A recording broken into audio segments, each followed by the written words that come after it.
Buenas tardes, compañeros. Yo les voy a hablar sobre el tema de crisis convulsivas y estatus epiléptico. Bueno, en cuanto a la epidemiología, eh, tiene una prevalencia a nivel mundial de aproximadamente 70 millones de personas y es una de las enfermedades neurológicas no transmisibles más comunes en todo el mundo. En México, la epilepsia tiene una prevalencia de 10.8 a 20 casos por 1000 habitantes. Esto es 1.8 a 2% de la población total. Bueno, una convulsión es un episodio paroxístico y es producido por descargas anormales excesivas o actividad neuronal sincrónica en el cerebro. Y la epilepsia es el trastorno en el que una persona tiene convulsiones o crisis recurrentes debido a un proceso crónico subyacente. Y va a ser epilepsia cuando se presenten dos o más crisis no provocadas. Cualquier proceso fisiopatológico que altere la estabilidad de la membrana neuronal va a provocar una actividad eléctrica que propague una convulsión.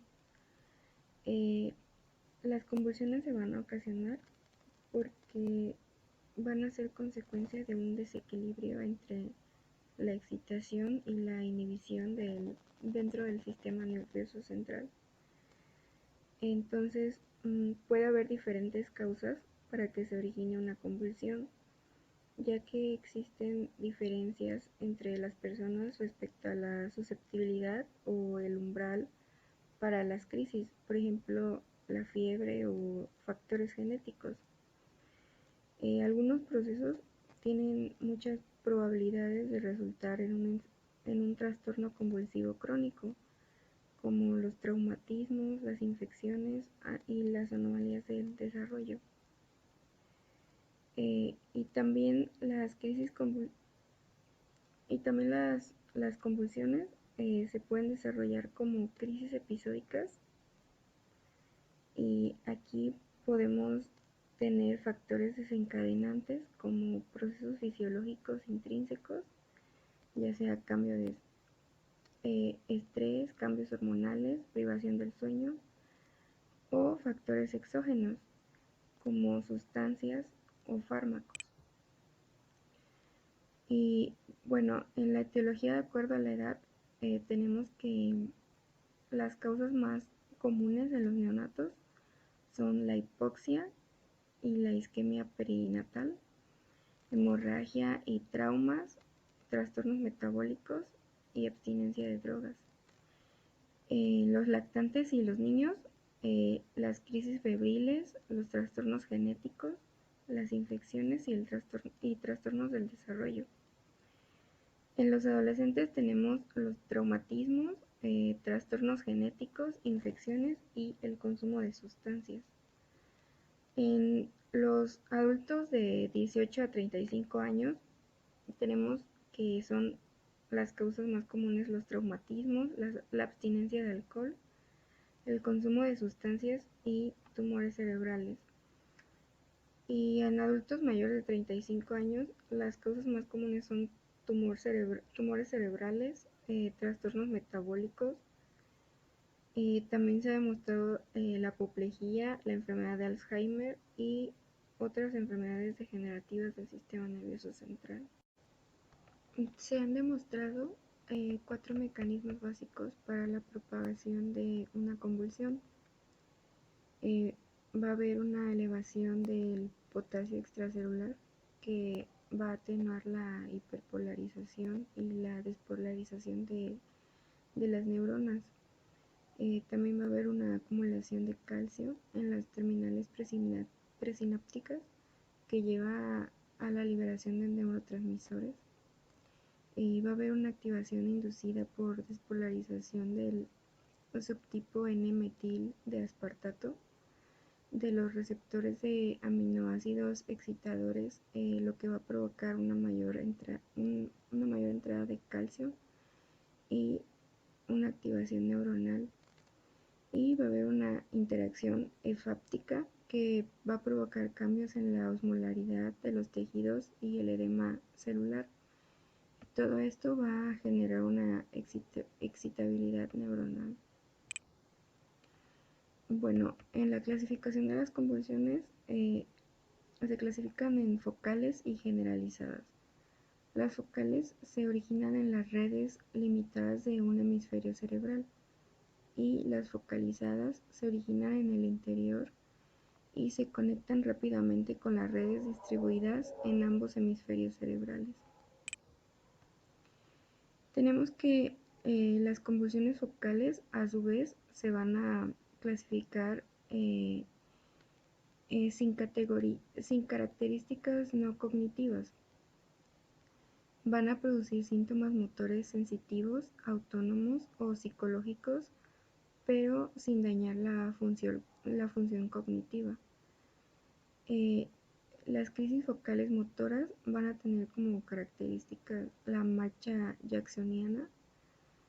Va a ser la actividad convulsiva inicial en los dedos hasta abarcar toda la extremidad. También va a haber parálisis focal o de TOT, caracterizada por una epilepsia parcial continua que se va a prolongar durante horas o varios días. También se manifiesta en forma de alteraciones sensoriales somáticas como parestesias, en la visión como destellos luminosos o alucinaciones.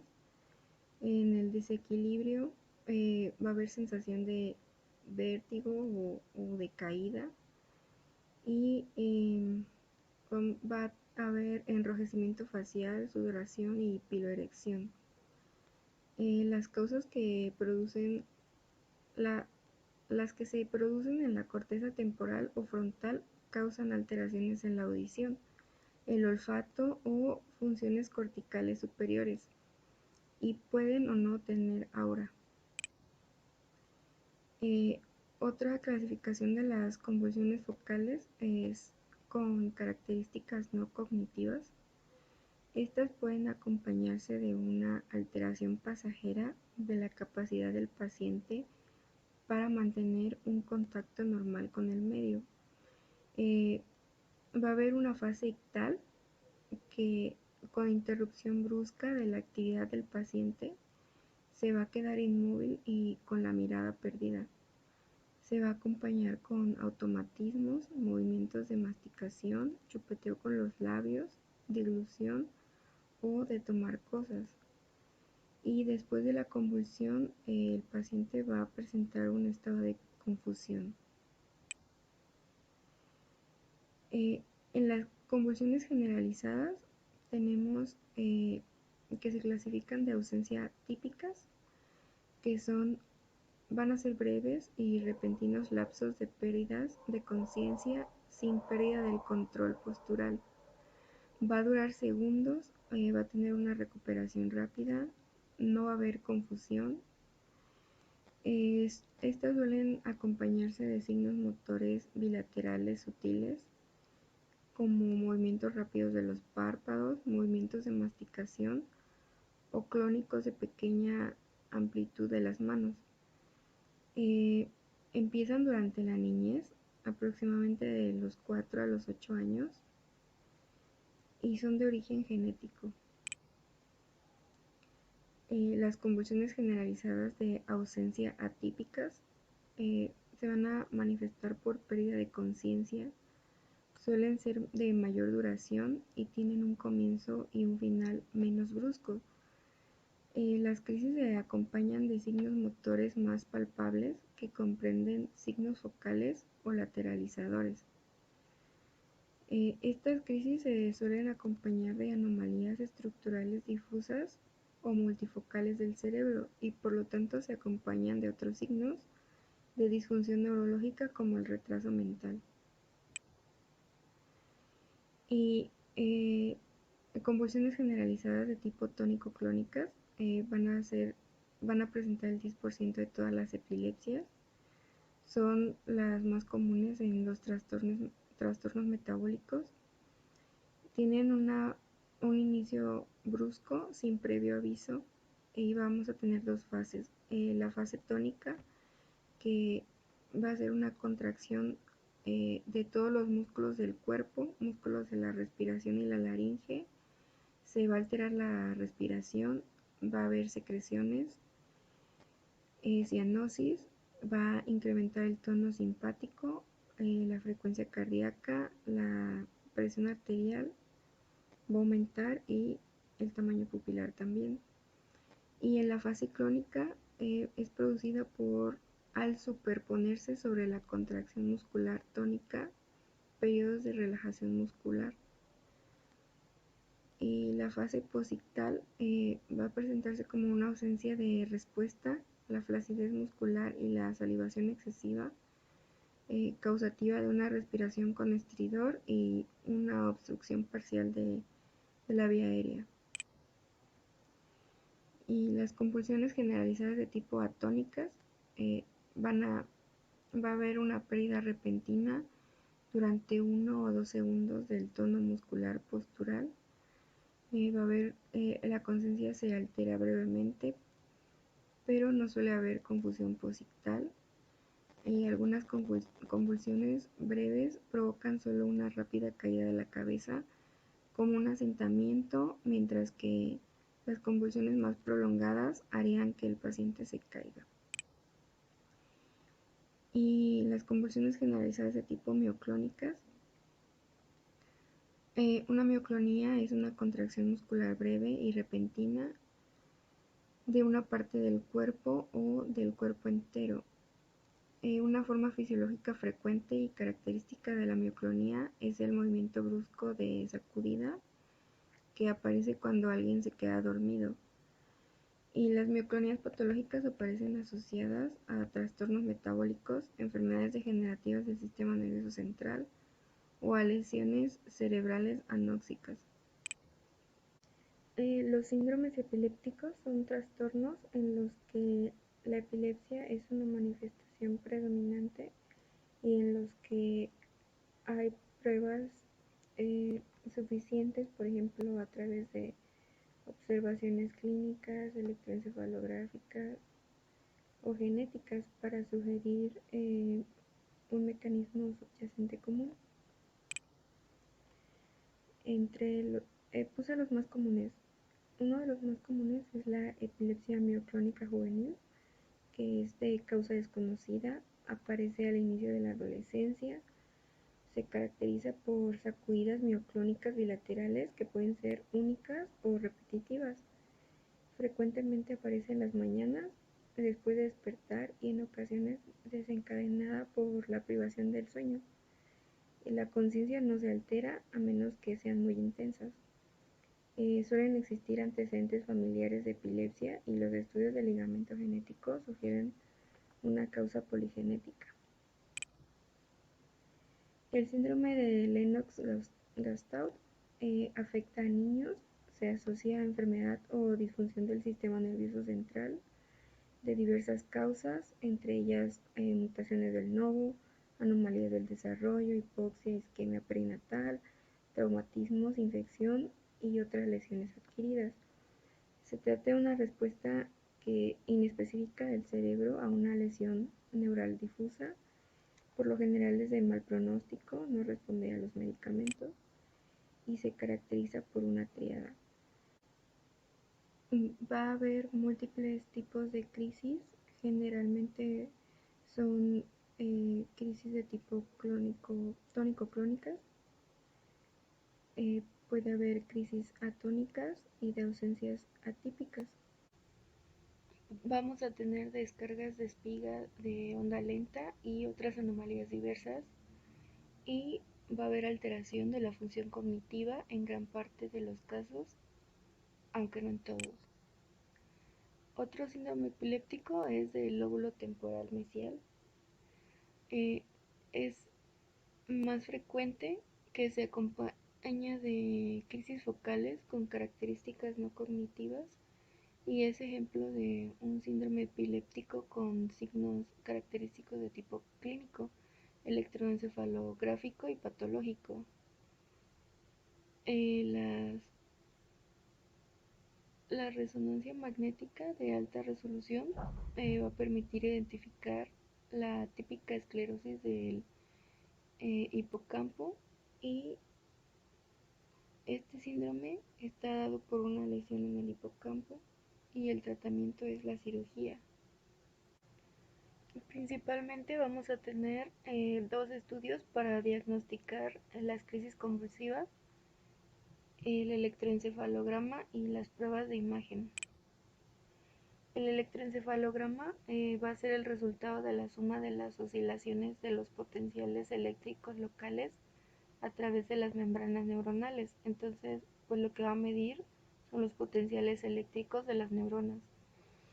El intercambio de información entre las células del sistema nervioso se da por medio de corrientes eléctricas, y cualquier movimiento genera actividad eléctrica y se puede mostrar en el estudio. Por ejemplo, aquí en la imagen vemos eh, que el sudor genera actividad cerebral, el parpadeo también, una fuente externa como por ejemplo la luz. El, eh, si movemos los electrodos, pues también va a haber una actividad eléctrica. El pulso genera actividad eléctrica, el movimiento ocular y el movimiento de algún músculo. Bueno, ahora, ¿cómo vamos a colocar los electrodos? Eh, Hay un sistema que se llama sistema de 10 a 20, y este pues es la distancia de los electrodos. Es de un 10% a un 20% del eje total cefálico anteroposterior o transversal. Y entonces este es un mapa de cómo se colocan los electrodos, y este exige la colocación de 21 electrodos. Antes se colocaba electrodo por electrodo, pero ahora ya en el electroencefalograma trae como un gorro que ya tiene la posición perfecta con todos los electrodos, y ya solo se pone el gorro. Vamos a ver en el electroencefalograma, principalmente vamos a ver ondas. Tenemos la onda alfa, beta, teta, delta, gamma y el ritmo mu.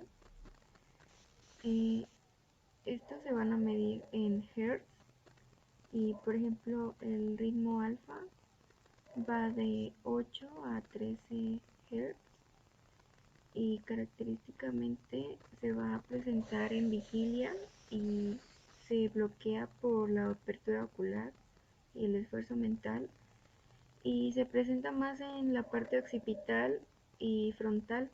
Entonces se da cuando el paciente tiene los ojos cerrados, y cuando los abre, este ritmo se deja de ver.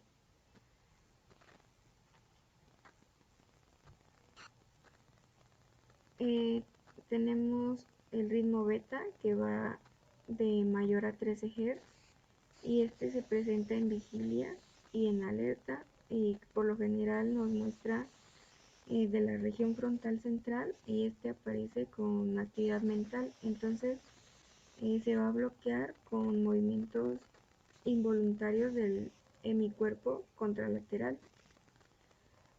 Eh,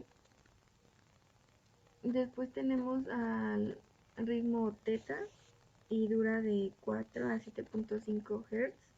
Este se presenta en el sueño, y lo vemos más común cuando se presentan movimientos oculares rápidos, y va aumentando con tareas eh, que involucran la memoria de trabajo. Después tenemos el ritmo delta, eh, que va a que mide menos de 3.5 Hz. Eh, Este es dominante en las etapas 3 y 4 del sueño, y si se presenta en vigilia, pues representa una patología. Y después tenemos el ritmo gamma, que va de 30 a 50 Hz. Está asociado a actividad mental superior como la percepción y la conciencia, y se bloquea con anestesia general. Y el ritmo mu el paciente no tiene que moverse para que este ritmo se pueda presentar. Aparece en regiones rolándicas, se bloquea con los movimientos corporales contralaterales inten o la intención a realizarla. Aquí se muestra cómo es que se tienen que ver los ritmos fisiológicos y cuando se encuentran los patrones anormales puede ser que se esté presentando convulsión. El que más nos va a interesar es el de la onda lenta, la punta onda, que es como el de, como, son como los más comunes y que se presentan en las convulsiones, pero también pol, la polipunta y es otro que se presenta muy seguido en las convulsiones. Eh, Cuando hagamos el electroencefalograma, pues vamos a tener que hacer maniobras de activación. Por ejemplo, como ya vimos, las diferentes convulsiones se van a presentar a diferentes estímulos. Entonces vamos a hacer primero una fotoestimulación intermitente. Eh, le vamos a poner al paciente destellos luminosos con una lámpara en los ojos para que sea una maniobra de activación, que sea como un mecanismo inductor. Y otra maniobra de activación es la hiperventilación, donde el paciente va a hacer respiraciones profundas durante 3 o 4 minutos, lo que va a generar alcalosis, vasoconstricción e hipoxia tisular. Y pues recordando que algunas convulsiones son desencadenadas por fotoestimulación, por hipoxia o por vasoconstricción, por eso se hacen estos mecanismos, estas maniobras. Aquí tenemos dos electroencefalogramas de dos niños. El primero, en la letra A, vemos que hay mucha actividad y es un tipo de crisis de ausencia atípica, y por lo general estos se caracterizan por ritmos de punta de onda de 3 Hz, y pues el paciente en este caso mostraba desconexión del entorno, mirada fija y parpadeo, y cuando el paciente vuelve a la normalidad recupera el estado habitual. Y en el segundo electroencefalograma eh, es un paciente con síndrome epiléptico de Lennox-Gastaut y muestra una crisis de ausencia atípica, y pues entonces aquí vamos a ver que es un patrón de ondas agudas seguidas de ondas lentas. Tiene una frecuencia de 2 a 2.5 Hz y el electroencefalograma ya no vuelve a la normalidad, eh, como que el paciente se sigue convulsionando porque es un síndrome epiléptico. Y bueno, cuando hacemos un electroencefalograma, ¿qué es lo que vamos a acordar? ¿Qué es lo que vamos a encontrar de acuerdo al tipo de crisis? En, en las crisis focales, en la fase ictal, vamos a encontrar que el foco solo se ve en la corteza cerebral, y para estructuras más profundas se usan electrodos intracraneales. En las generales de ausencia típica eh, se muestra un patrón de descarga de espiga y onda de 3 Hz generalizada y simétrica. En las de ausencia atípica se encuentra el patrón de descarga de espiga y onda lenta generalizada con una frecuencia de 2.5 segundos o menos. Y en, en las tónico-clónicas, en la fase tónica, se muestra un aumento progresivo de una actividad generalizada rápida de bajo voltaje, seguida de descargas generalizadas y de poliespigas de gran amplitud.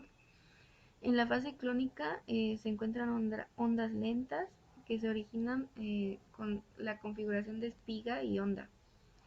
En las atónicas se encuentra el patrón de descargas generalizadas y breves de espiga y onda, seguidas de ondas lentas difusas que tienen relación con la pérdida del tono muscular. Y en las mioclónicas se encuentran descargas sincrónicas en ambos lados de espiga y onda, sincronizadas con el mioclono, aunque en ocasiones son disimuladas por artificios cinéticos. Los artificios cinéticos son, como los mencioné hace rato, los del sudor, el movimiento de los ojos.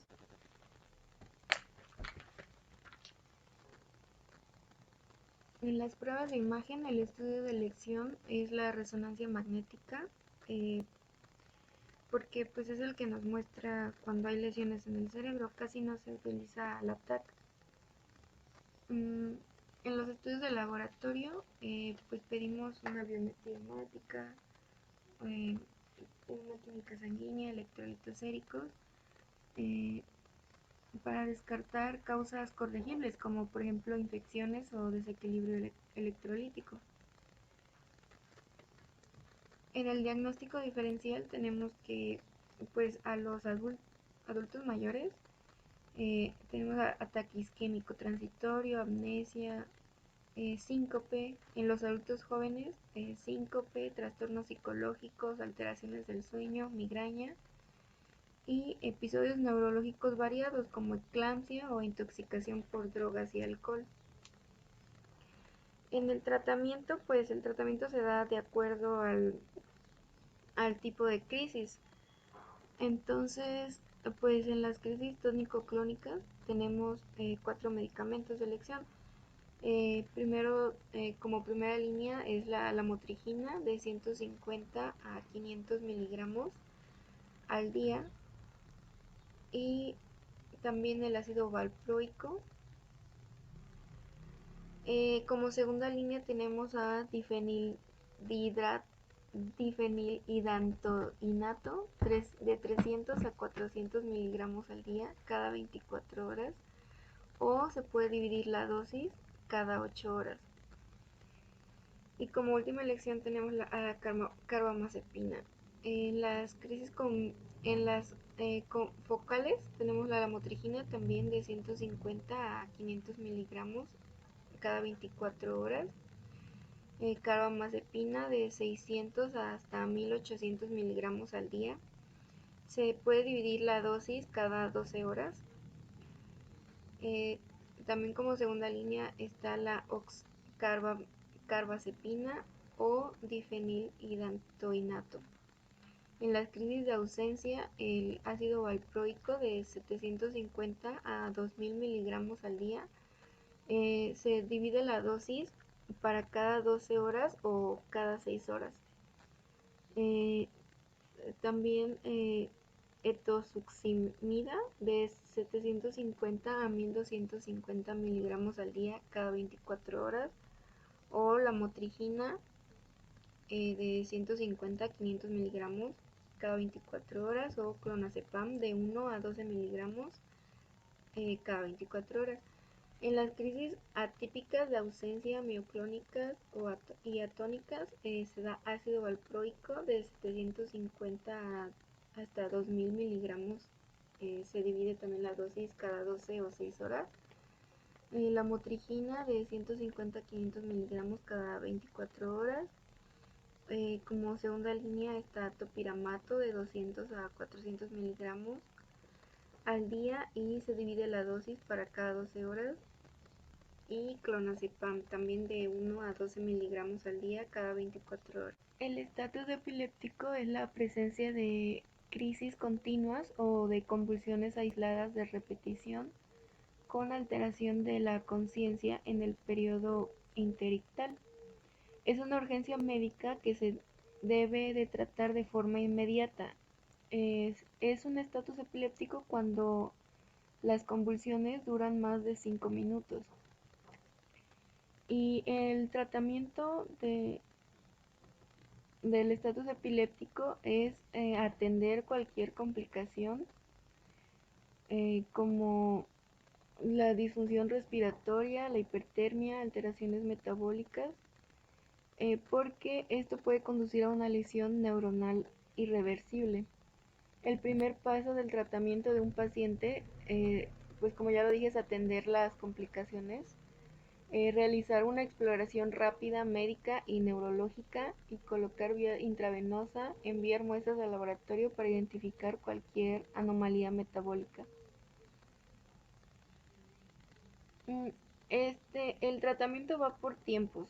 En los primeros 5 de los primeros 5 a 15 minutos, el medicamento de primera línea es como la causa más común es en el adulto son los trastornos metabólicos. Se recomienda administrar tiamina de 100 a 250 miligramos intravenoso. Y si las crisis fueran desencadenadas por hipoglucemia, se recomienda administrar solución glucosada al 50%, 50 mililitros para erradicar la hipoglucemia. El primer medicamento de elección es el diazepam, que va de 0.2 a 0.3 miligramos por kilogramo dosis de impregnación. Se puede repetir la dosis, pero se debe vigilar la depresión ventilatoria. Si después de los 15 minutos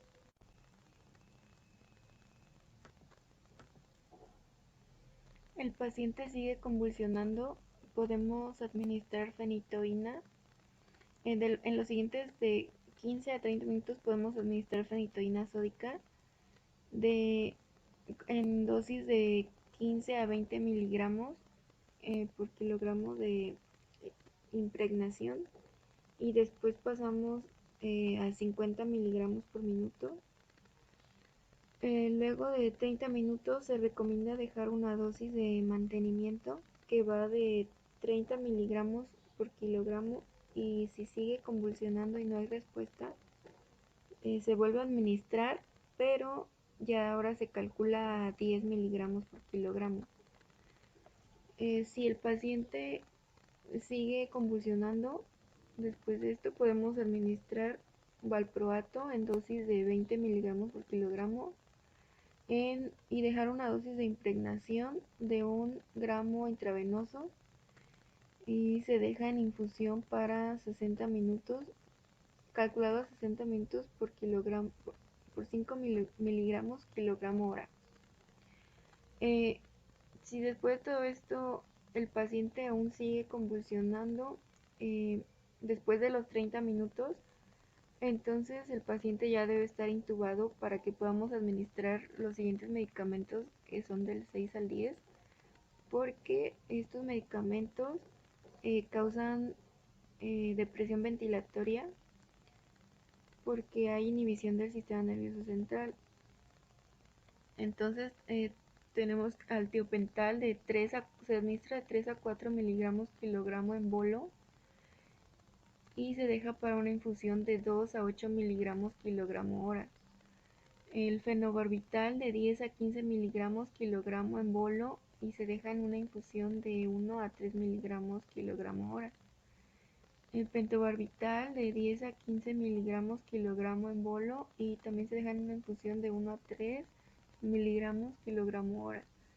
El propofol 2 miligramos kilogramo bolo, y se deja para una infusión de 1 a 5 miligramos kilogramo hora. Y midazolam 0.2 miligramos kilogramo en bolo, y se deja para una infusión de 0.1 a 0.5 miligramos kilogramo hora. En el estatus epiléptico que dura más de 60 minutos, ya se le conoce como tardío resistente, y o sea que el paciente no responde a medicamentos y debe estar ya en terapia intensiva.